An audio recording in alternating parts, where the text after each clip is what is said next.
Today's video is quite straightforward. I don't have a plan. I brought my Fuji X100T into town and I'm gonna just grab some photos, have a nice relaxed day walking around town, drinking cold coffee. Who knows what will happen?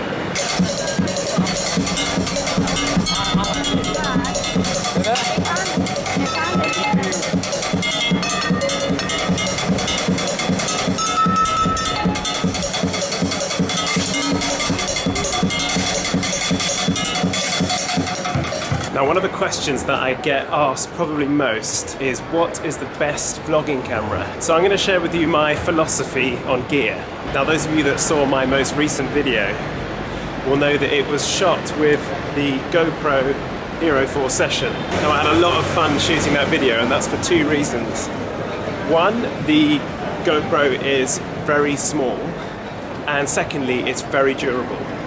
This means that I could put it in all kinds of situations where with another camera like this RX100 I'd be worrying about it. So I took it in the swimming pool, I threw food at it, I made a coffee onto it, I accidentally stabbed it with a knife, and what this means is that I can not worry about the gear at all. Now, exactly the same applies to vlogging cameras. You want to have a camera which you're not going to worry about too much. You want to always have it at arm's reach, but you don't want to be too precious about it. You can take much more risky shots because you don't have to worry about the gear so much.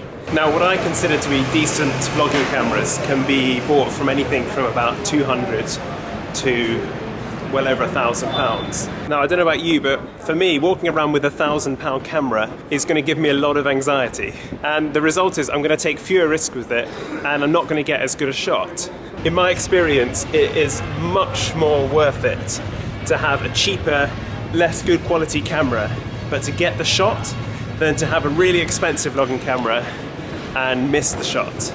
Now, one other thing that I'd really recommend when buying a vlogging camera, especially your first one if you're not quite sure how much you're going to use it, is to buy second hand. Now, I find if I buy a camera second hand, I'm much less precious about it, and I'm much more able to take risks with it and risk scratching it, things like that. So my advice to you if you're looking for a vlogging camera is don't spend too much money, buy within your means, and focus on creating really engaging content and not just on excellent picture quality or sound quality. And if you want a specific recommendation, I recommend the SONY RX100 Mark I, which is what I use.